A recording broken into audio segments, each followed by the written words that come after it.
Alhamdulillahi Rabbil Alamin. Assalatu wassalamun ala asrafil anbiya'i wal mursalin Nabiyyina Muhammadin wa alihi wa sahbihi at-tahirin Wa man ittaba'a hudahu ila yaumiddin. Asyhadu an la ilaha illallah wa asyhadu anna Muhammadan abduhu wa rasuluh La nabiyya wa la rasulahu ba'dah. Yaqulu tabaraka wa ta'ala fi kitabihi ya ayyuhalladzina amanu taqullaha haqqa tuqatih wa la tamutunna illa wa antum muslimun.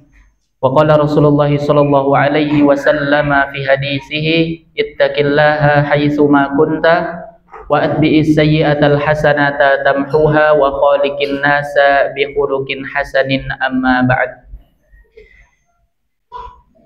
Bapak-bapak, ibu-ibu, jamaah Majelis Taklim Markas Dakwah atau Majelis Taklim Marwah yang dimuliakan oleh Allah Subhanahu wa taala. Pertama-tama marilah kita panjatkan puji dan syukur kita kepada Allah Subhanahu wa taala yang senantiasa memberikan kepada kita nikmatnya, baik dari segi nikmat keimanan, nikmat Islam rohani maupun jasmani. Allah Subhanahu wa taala berikan kepada kita dengan tujuan semata-mata supaya kita semua semakin mendekatkan diri kepada Allah Subhanahu wa taala. Sebagaimana pertemuan pekan kelima bulan Agustus, Pak ya? Bulan Agustus. Saya menyampaikan satu perkataan dari Al-Imam Abu Hazim rahimahullahu taala, salah satu tabi'in. Beliau mengatakan kullu ni'matin la tuqarribuha minallahi azza wa jalla fahiya baliyah. Segala kenikmatan yang Allah berikan kepada hambanya yang tidak menjadikan hamba tersebut semakin dekat kepada Allah Subhanahu wa ta'ala, maka itu bukanlah nikmat, melainkan itu adalah musibah. Maka dengan nikmat yang kita dapatkan sejatinya menjadikan kita semua hamba-hamba yang senantiasa mendekatkan diri kepada Allah Subhanahu wa ta'ala. Kemudian salawat beriringkan salam senantiasa tercurahkan kepada suri tauladan kita Nabi Allah Muhammad sallallahu alaihi wasallam beserta para keluarganya, para sahabatnya, dan orang-orang yang senantiasa istiqomah, senantiasa sikoh meniti jejak sunnah beliau hingga hari kiamat kelak. Harap maklum Pak ya, anak saya nggak bisa pisah sama ayahnya. Jadi kalau ayahnya di depan, dia harus ikut ke depan. Berarti asli. Semoga sholawat kita senantiasa diterima oleh Allah Subhanahu wa ta'ala, dan kelak nanti di akhirat kita diberikan izin oleh Allah mendapatkan syafaat beliau Rasulullah sallallahu alaihi wasallam. Amin ya rabbal alamin. Kemudian karena ini masih hari Jumat, Pak, tidak bosannya kami mewasiatkan untuk senantiasa kita semua semakin meningkatkan kualitas takwa kita kepada Allah Subhanahu wa ta'ala. Karena sejatinya kehidupan yang sedang kita jalani adalah kita sedang berlomba-lomba memantaskan kualitas takwa kita di hadapan Allah Subhanahu wa ta'ala. Maka Allah Subhanahu wa ta'ala mengingatkan, inna akramakum indallahi atqakum. Manusia yang paling mulia di antara kalian adalah yang paling tinggi takwanya kepada Allah Subhanahu wa ta'ala. Ikhwani wa akhwati a'azzani wa iyyakum jami'an. Alhamdulillah kita berjumpa kembali di pertemuan yang kelima atau di pekan yang kelima.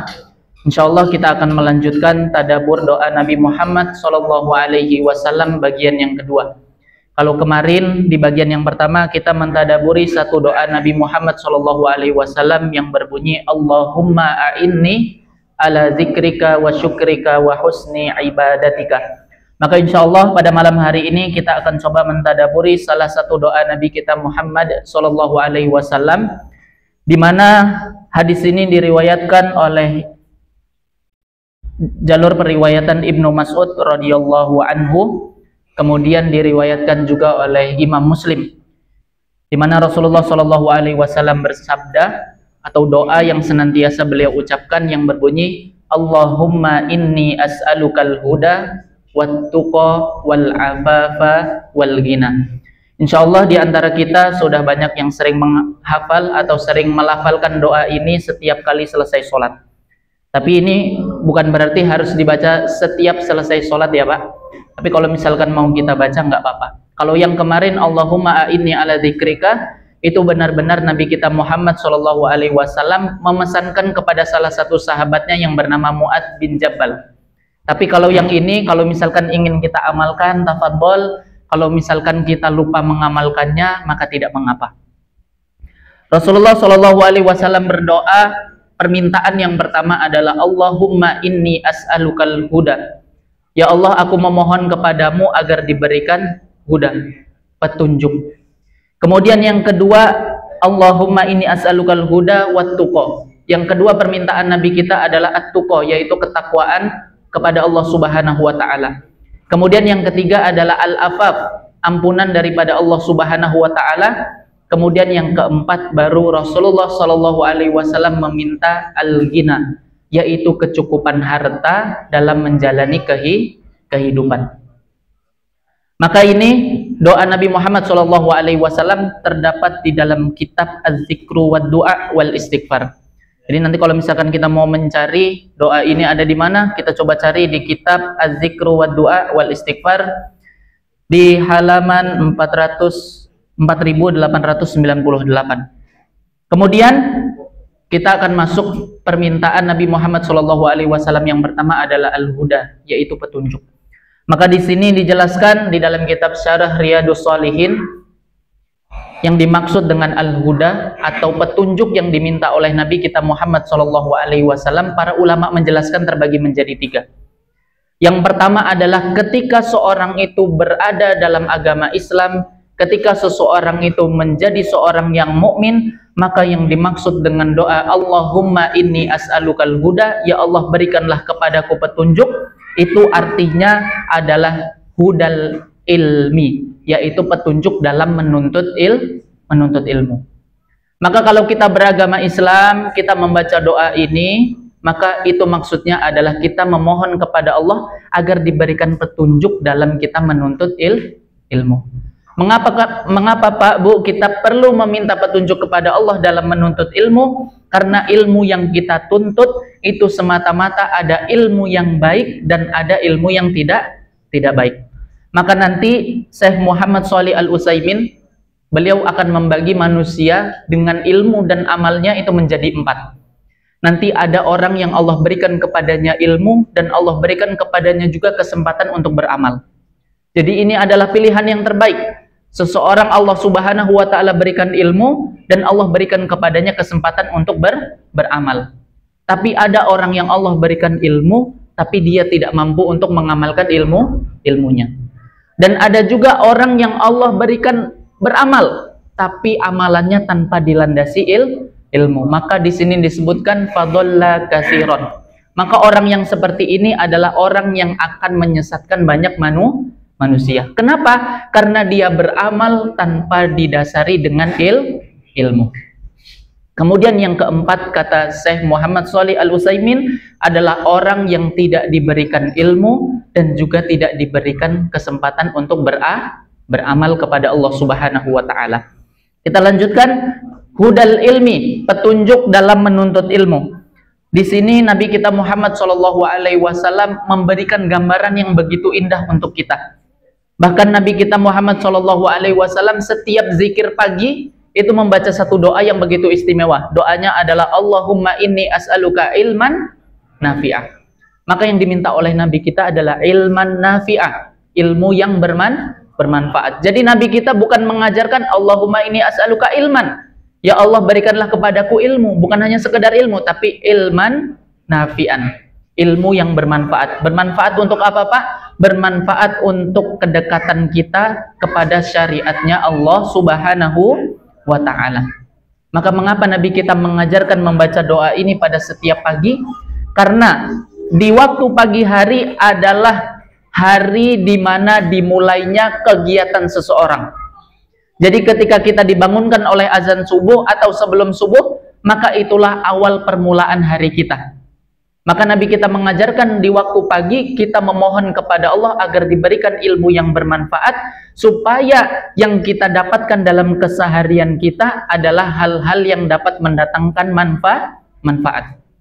Kemudian yang kedua, karena pagi adalah di mana umat Nabi Muhammad SAW diberikan keberkahan oleh Allah Subhanahu wa taala. Maka Rasulullah SAW berdoa juga di pagi hari, Allahumma barik ummati fi bukuriha. Ya Allah, berkahilah umatku pada waktu pagi hari. Jadi kalau waktu pagi hari, Pak, itu pilihan yang terbaik adalah kita memperbanyak doa, kita memperbanyak kualitas zikir kita, karena di pagi hari itu adalah kunci kesuksesan pada hari itu.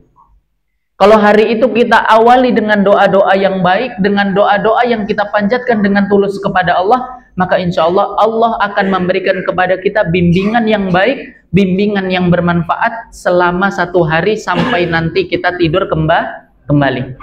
Kemudian di sini disebutkan yang ketiga adalah pagi hari adalah waktu di mana seorang mukmin dibedakan oleh orang-orang munafik. Makanya kata Rasulullah SAW, asqalus shalah alal munafik salatul fajri wa salatul isya. Ada dua salat yang berat dilaksanakan oleh orang munafik, yaitu salat isya dan salat fajar atau salat subuh. Kalaulah mereka mengetahui keutamaan dari dua salat tersebut, maka mereka akan mendatangi tempat salat meskipun dalam keadaan merangkak. Maka itu adalah tiga keutamaan di pagi hari. Yang pertama adalah hari di mana dimulainya hari, maka Nabi kita menganjurkan untuk memperbanyak membaca doa. Kemudian yang kedua adalah hari di pagi hari adalah waktu umat Nabi Muhammad SAW diberikan keberkahan oleh Allah Subhanahu wa taala. Kemudian yang ketiga adalah untuk membedakan mana yang mukmin dan mana yang munafik. Ikhwani wa akhwati a'azzani wa iyyakum jami'an. Ini terdapat di dalam kitab Fiqhul Adiyah di juz keempat halaman 40 yang ditulis oleh Syekh Abdul Razak Al-Badar. Kemudian disebutkan yang kedua, hidayatul amal atau hudal amal, petunjuk dalam beramal. Maka yang dimaksud dengan doa Nabi Muhammad SAW, ya Allah berikanlah kepadaku petunjuk. Yang pertama adalah petunjuk ilmu, kemudian yang kedua adalah petunjuk dalam beramal. Maka ilmu dan amal adalah dua hal yang tidak bisa dipisahkan. Kita memiliki ilmu, kita ditegaskan untuk beramal. Kita ingin beramal harus dibekali terlebih dahulu dengan ilmu. Maka ada satu perkataan, al-ilmu qoblal qawli wal amali. Berilmulah, memilikilah ilmu sebelum kita berkata dan juga beramal. Maka tidak pantas kita ketika beramal, ketika kita menyampaikan sesuatu itu tidak dilandasi dengan ilmu. Tapi terkadang, Pak, manusia itu ada yang malu. Ketika ditanya tidak tahu jawabannya, enggan untuk mengucapkan saya tidak tahu, enggan untuk mengucapkan wallahu a'lam bishawab. Tapi dia jawab dengan sebisanya, dia jawab dengan sesuatu hal yang tidak dia bisa, tapi ternyata itu adalah jawaban yang kurang tepat. Wallahi Pak, kalau misalkan nanti ada pertanyaan saya nggak bisa jawab, saya jawab saya tidak bisa jawab Pak, insya Allah nanti kalau ada pekan kelima saya jawab lagi, biar saya belajar dulu.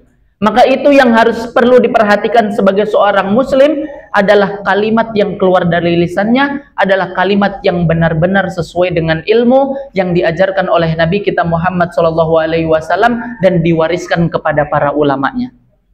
Maka kata Nabi kita Muhammad SAW, innal ulama warasatul anbiya. Para ulama itu adalah warisannya para nabi.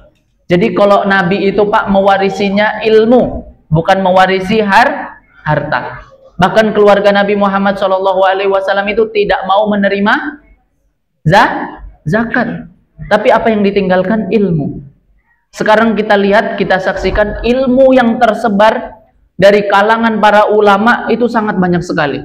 Bahkan Pak, kalau kita mau setiap hari kajian, sehari 10 kali misalkan, itu belum cukup untuk menghabisi ilmunya Allah Subhanahu wa taala. Maka ada satu kisah menarik. Ketika Nabi Musa alaihissalam ingin belajar kepada Nabi Khidir alaihissalam. Maka ketika berada di atas perahu, sebelum Nabi Khidir alaihissalam membolongi perahu tersebut, ada satu burung yang meminum air laut tersebut. Kemudian Nabi Khidir bertanya kepada Nabi Musa, "Wahai Musa, apakah burung tersebut minum air di laut? Apakah air laut tersebut berkurang?" Maka kemudian apa yang dijawab oleh Nabi Musa? Tidak mungkin wahai Khidir, karena burung tersebut hanya minum mungkin setetes saja.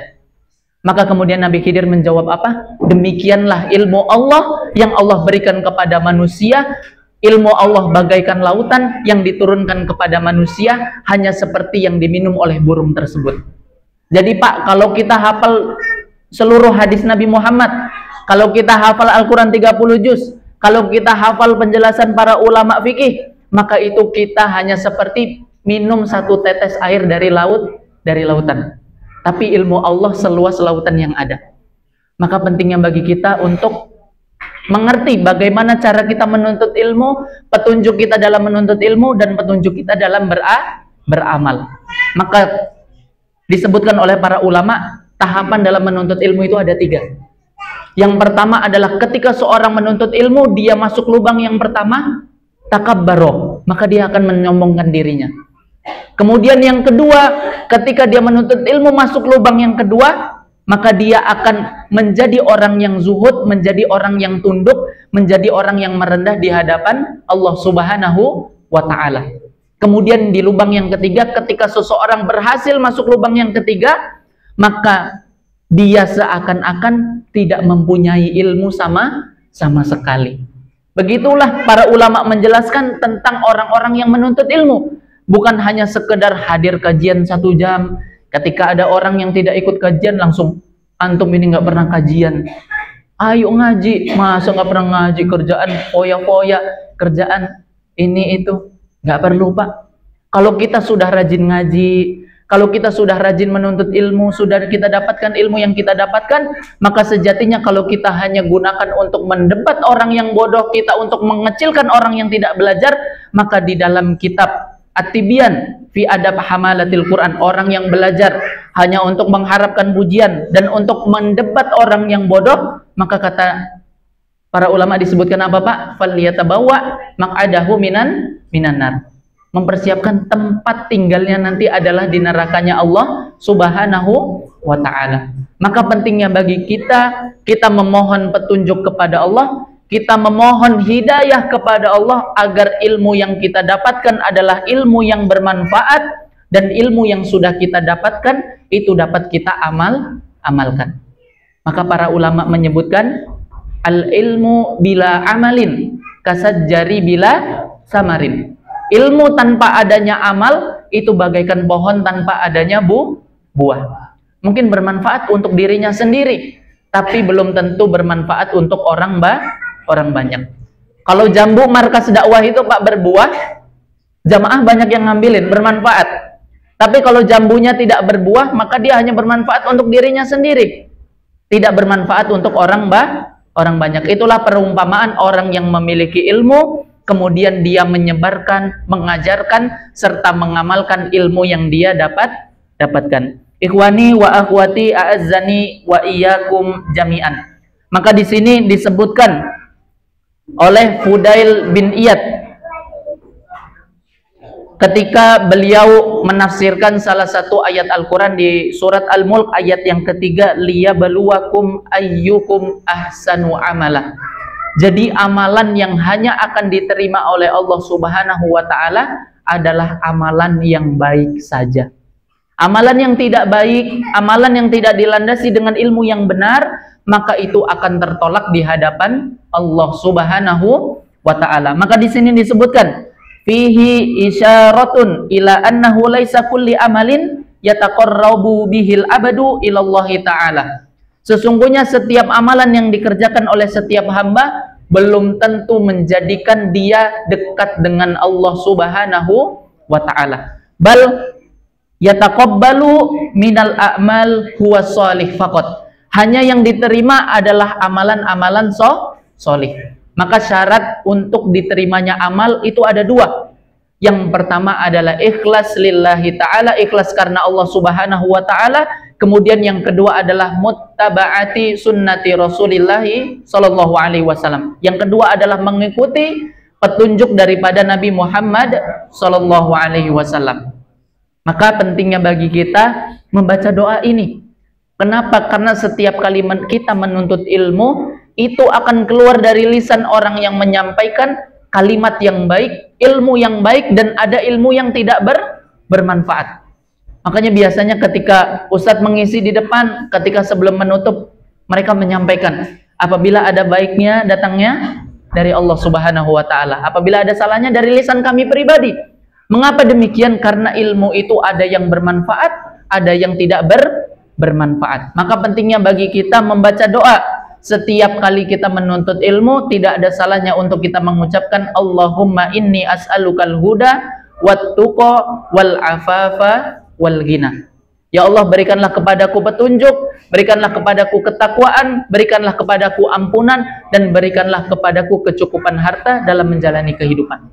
Kenapa? Karena sejatinya kita menuntut ilmu supaya diberikan ilmu yang bermanfaat dan amal yang diterima. Kemudian dengan menuntut ilmu kita semakin mendekatkan diri kepada Allah, dan dengan menuntut ilmu kita memohon ampunan kepada Allah, dan dengan menuntut ilmu juga kita menjalankan kewajiban yang diperintahkan oleh Nabi kita Muhammad SAW. Thalabul ilmi faridatun ala kulli muslim. Menuntut ilmu hukumnya adalah wajib bagi setiap muslim. Jamaah Majelis Taklim Markas Dakwah yang dimuliakan oleh Allah Subhanahu wa Ta'ala. Kemudian yang ketiga, al-huda, petunjuk yang dibagi oleh para ulama adalah hidayatut taufik atau huda taufik, petunjuk dalam beragama Islam. Karena banyak Pak, pada hari ini ada orang-orang yang tidak mendapatkan kenikmatan Islam. Kita ambil dari kisah para nabi terdahulu. Terdapat di dalam kisah Nabi Ibrahim alaihissalam. Betapa sabarnya Nabi Ibrahim, Pak. Nabi Ibrahim itu adalah nabi yang sudah terancam nyawanya dari sebelum lahir atau keluar dari perut ibunya. Nabi Ibrahim sebelum lahir, Raja Namrud sudah mengumumkan, kalau ada bayi lahir silakan dibunuh, kalau laki-laki, kalau perempuan biarkan hidup.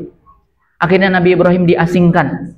Kemudian setelah Nabi Ibrahim kecil tumbuh, diuji untuk mencari siapa Tuhannya, ngelihat bintang, ngelihat bulan, ngelihat matahari. Kemudian dituntut Nabi Ibrahim berdakwah kepada Raja Namrud untuk menghancurkan berhala, diancam untuk dibakar, bahkan sampai dibakar secara hidup. Ketika Nabi Ibrahim menikah, tidak memiliki keturunan sampai usia tua. Ketika sudah lahir Ismail, diperintahkan untuk disembelih. Berat Pak ujian Nabi Ibrahim? Berat sekali. Bukan hanya nyawa untuk dirinya, tapi nyawa keturunannya juga terancam. Tapi apakah Nabi Ibrahim alaihissalam mampu memberikan hidayah kepada ayahnya yang bernama Azar? Tidak mampu. Maka kata Allah Subhanahu wa Ta'ala, innaka la tahdi man ahbabta walakinallaha yahdi may yasha. Sesungguhnya engkau tidak dapat memberikan hidayah, tidak dapat memberikan petunjuk kepada orang yang engkau cintai, tapi Allah berhak memberikan petunjuk kepada orang-orang yang Allah kehendaki. Kemudian juga terdapat di dalam kisah Nabi Nuh alaihi salam, di mana ketika Nabi Nuh alaihi salam berdakwah selama ratusan tahun, tidak ada yang mengikuti Nabi Nuh kecuali sedikit, bahkan anak dan istrinya tidak mau mentauhidkan Allah Subhanahu wa Ta'ala. Dan ketika turunnya banjir, apa yang dikatakan oleh Nabi Nuh alaihissalam Pak kepada anaknya? Ya bunayyarkam ma'ana, wahai anakku, naiklah ke atas kapal bersama kami. Tapi apa yang dijawab Pak sama anaknya? Ini adalah bukti daripada anak yang tidak solih, yang tidak taat kepada Allah dan tidak taat kepada Nabi Allah Subhanahu wa Ta'ala. Qala sa'awi ila jabali ya'simuni minal ma'. Wahai ayahku, aku akan naik gunung yang akan menyelamatkan diriku dari air banjir ini. Namun kata Nabi Nuh alaihissalam apa Pak? Qala la asimal yawma min amrillah. Pada hari ini tidak ada yang selamat dari apa yang sudah ditetapkan oleh Allah Subhanahu wa Ta'ala illa marrohim, kecuali orang-orang yang dirahmati oleh Allah Subhanahu wa Ta'ala. Begitu sabarnya Nabi Nuh dalam berdakwah. Ratusan tahun Nabi Nuh berdakwah meskipun tidak ada pengikut. Bahkan Nabi Nuh alaihissalam berdoa, ya Allah, jangan engkau ciptakan lagi manusia di bumi ini kalau mereka hanya untuk menjadi orang kafir, karena mereka tidak akan pernah menyembahmu. Nabi Nuh sampai doa seperti itu. Tapi apakah Nabi Nuh bisa menolong anak dan istrinya? Tidak. Mengapa? Karena hidayah atau petunjuk Islam, petunjuk tauhid itu hanya berasal daripada Allah Subhanahu wa ta'ala. Maka yang pada hari ini kita memiliki tauhid, kita memiliki keyakinan Islam di dalam hati kita, jangan sampai kita kotori dengan dunia yang sedikit. Jangan sampai kita hancurkan keislaman kita hanya untuk dunia yang sedikit. Insya Allah yang hadir di markas dakwah ini orang-orang yang sudah lama sekali taklim. Mungkin sebelum saya lahir udah ada yang mulai taklim. Jadi insya Allah nggak akan ada yang murtad dari agama Islam. Ya Pak ya. Kenapa? Karena Islam itu begitu berharga. Bahkan kata Nabi kita Muhammad SAW, miftahul jannah la ilaha illallah Muhammadur Rasulullah. Kunci untuk masuk surga itu mengucapkan 2 kalimat syahadat, dan itu cuma didapatkan di dalam agama Islam. Maka kita sama-sama berdoa semoga senantiasa Allah berikan keistiqomahan kita dalam berislam dan kita dimatikan dalam keadaan Islam.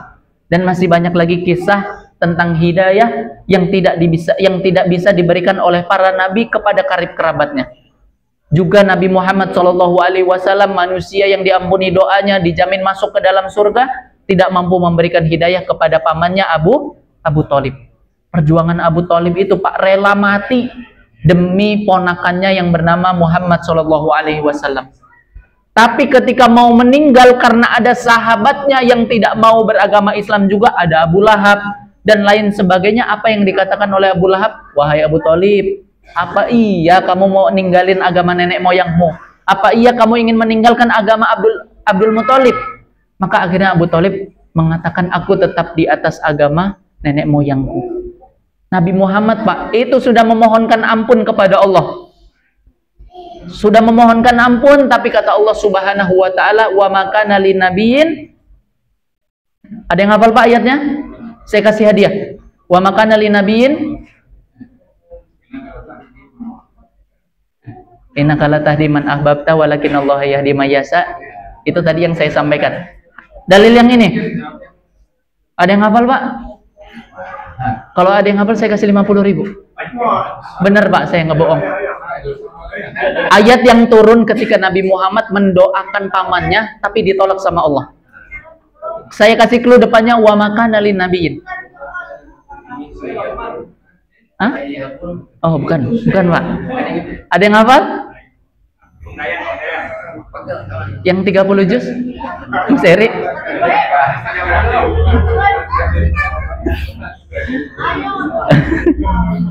Baik, cukup. Wa makana linabiyyin ayyastaghfira. Ayo Pak, ada?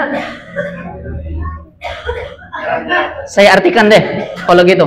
Tidak berhak atau tidak pantas bagi seorang nabi memohonkan ampun untuk orang-orang musyrik yang sudah Allah tetapkan mereka bahwasanya mereka adalah penduduk neraka. Yang sudah belajar bahasa Arab bisa jawab? Oke. Baik. Nah, jadi kisah Nabi Muhammad SAW tersebut Pak, itu tidak menjadikan Abu Thalib Allah selamatkan dari nerakanya Allah Subhanahu wa ta'ala. Hanya diringankan siksanya, yaitu Abu Thalib memakai sendal dari api neraka, kemudian otaknya mendidih. Begitulah petunjuk Allah, begitulah hidayah Allah yang tidak bisa didapatkan melainkan atas izin Allah Subhanahu wa ta'ala. Maka antum semua, bapak, ibu, anak-anak yang hadir pada malam hari ini, yang hadir menuntut ilmu, antum sedang mendapatkan satu hidayah yang begitu berharga, yaitu petunjuk Islam. Jadi jangan sampai kita menyesal menjadi seorang muslim. Kenapa? Karena dengan keislaman kita akan mendapatkan jannahnya Allah Subhanahu wa ta'ala.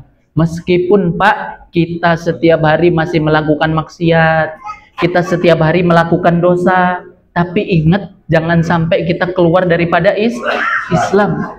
Rugi Pak. Gak bisa kita kembali ke dunia lagi nanti kalau sudah Allah matikan. Itu kita cuma nunggu satu, kalau kita sudah dimatikan, kita itu cuma nunggu dihisap oleh Allah, entah kita masuk ke dalam neraka, entah kita masuk ke dalam surga.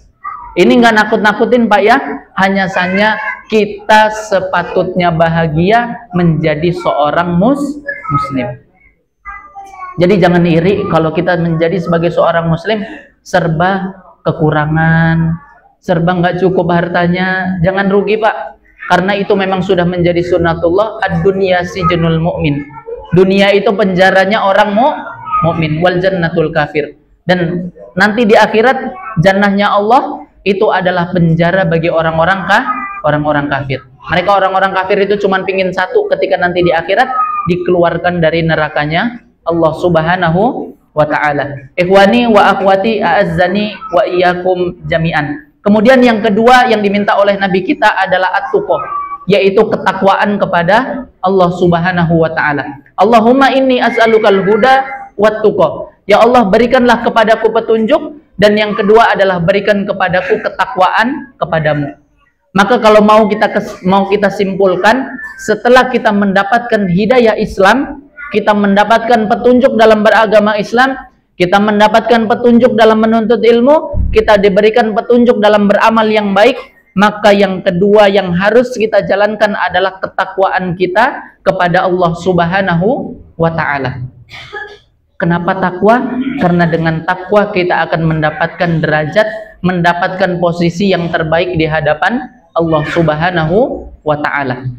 Inna akramakum indallahi atqakum. Manusia yang paling mulia di antara kalian di hadapan Allah Subhanahu wa ta'ala adalah yang paling tinggi takwanya kepada Allah Subhanahu wa ta'ala. Dan ini adalah kalimat yang kita dengar, kalimat yang sering diucapkan oleh khatib pada setiap sholat Jumat.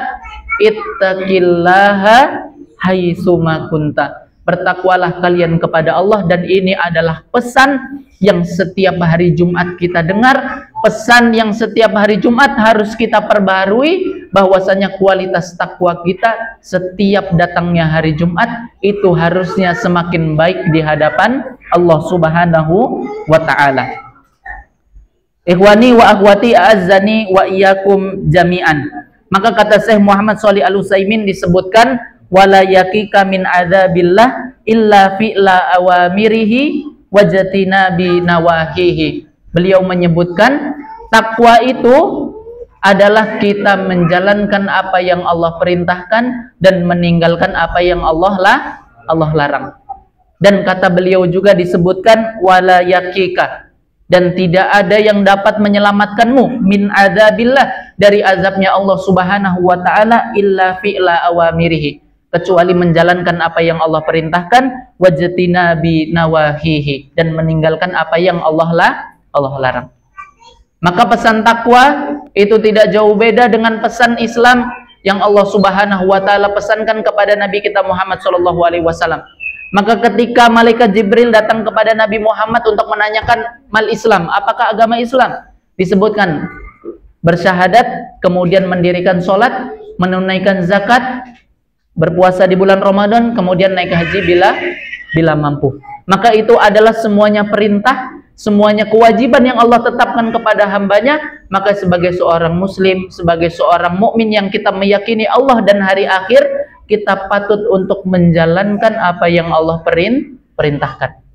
Dan ini satu alasan mengapa kita harus menjadi muslim yang kaya, supaya kita dapat menembus rukun Islam yang ke-5, melaksanakan haji bila mampu. Ada yang sudah haji, Pak? Bukan untuk sombong, saya ingin tahu aja. Ada yang sudah haji, angkat tangan, Pak. Ada yang sudah haji, Pak? Ayo Pak, angkat tangan, nanti keburu habis waktunya. Baik, kami doakan semoga haji-haji antum diterima oleh Allah, menjadi haji yang mabrur. Tidak ada balasan untuk haji yang mabrur melainkan jannahnya Allah Subhanahu wa ta'ala. Ikhwani wa akhwati a'azzani wa iyyakum jami'an. Maka pesan Allah Subhanahu wa ta'ala kepada kita adalah ya ayyuhalladzina amanu taqullaha haqqa tuqatih wa la tamutunna illa wa antum muslimun. Wahai orang-orang yang beriman, bertakwalah kalian kepada Allah Subhanahu wa ta'ala dengan sebaik-baik takwa, dan janganlah kalian meninggal, janganlah kalian mati kecuali dalam keadaan muslimun atau beragama Islam.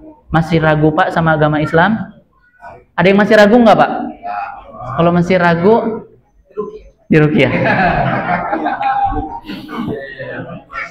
Baik, nah di sini disebutkan oleh Ibnu Mas'ud, sahabat Ibnu Mas'ud radhiyallahu anhu, disebutkan bahwasannya makna daripada takwa yang pertama adalah ayyato fala ya'si.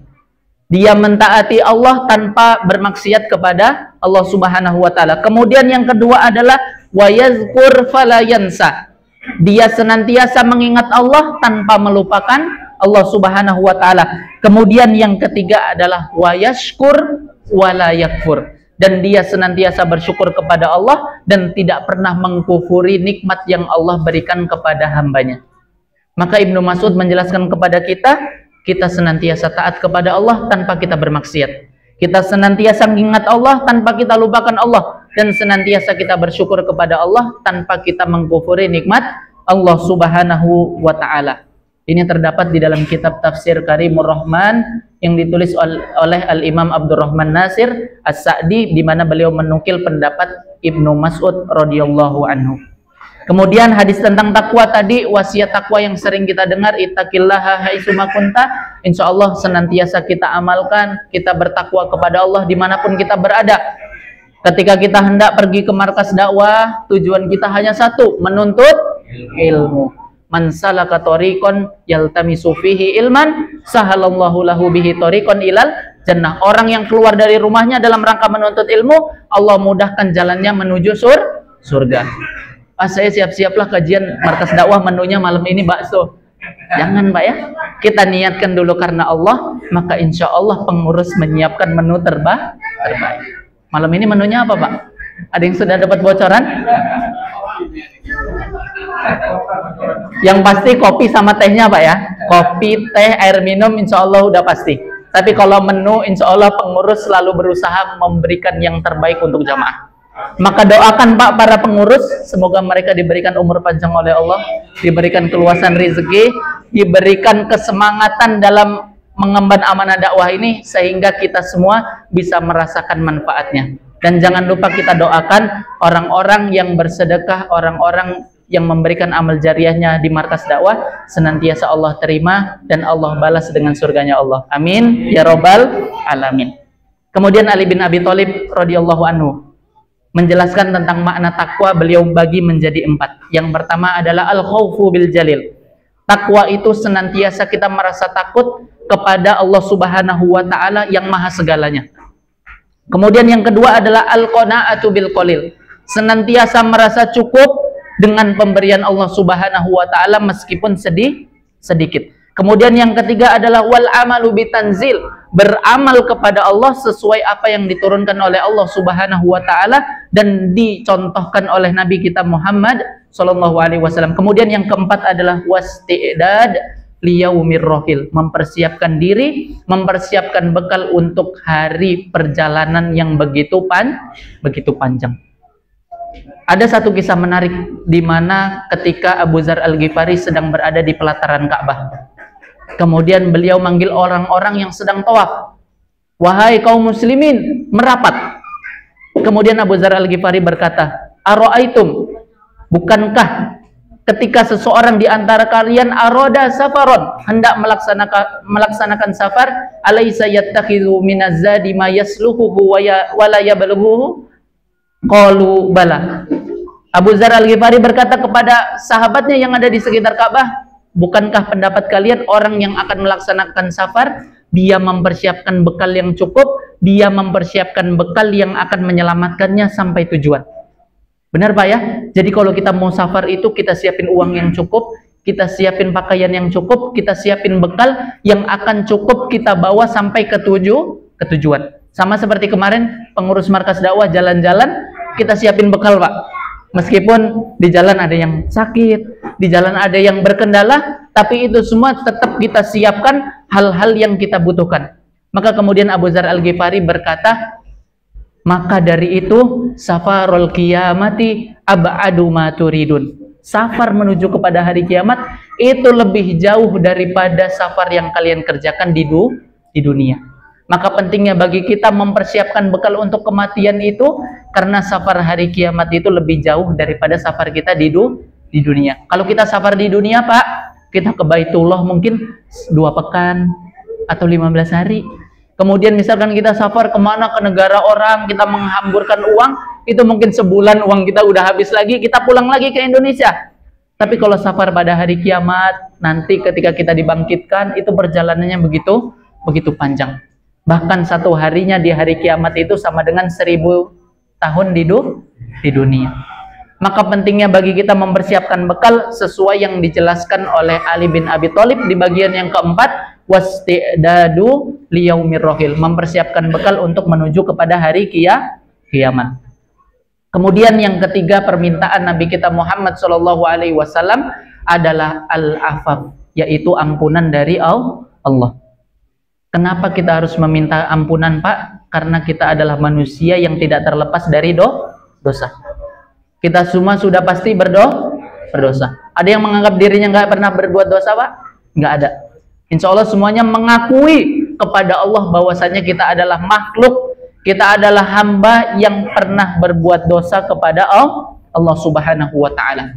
Maka di sini Syekh Muhammad Shalih Al-Utsaimin menjelaskan al-afaf, yaitu kita memohon ampunan dari perbuatan maksiat dan juga perbuatan zina yang pernah kita kerjakan.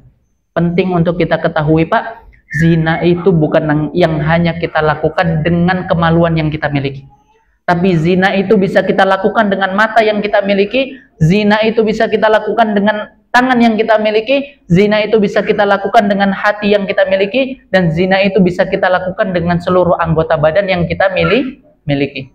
Maka di pertemuan yang lalu ketika saya membahas tentang zikir, itu dibagi oleh Al-Imam Ibnu Hajar Al-Asqalani, zikir menjadi 7 bagian. Jadi setiap anggota badan itu memiliki zikirnya masing-masing. Maka ketika hati kita berprasangka buruk kepada saudara kita, itu adalah bagian daripada zina hati kita, perbuatan dosa hati kita. Maka pentingnya bagi kita senantiasa memohon ampunan kepada Allah, karena kita adalah hamba yang tidak pernah luput daripada dosa. Baik, karena sudah azan, masih ada 1 poin lagi. Insya Allah nanti kita lanjut setelah sholat isya, setelah makan malam dan pembagian door prize. Kemudian insya Allah akan kita lanjut dengan tanya jawab. Demikian yang bisa kami sampaikan. Wassalamualaikum warahmatullahi wabarakatuh.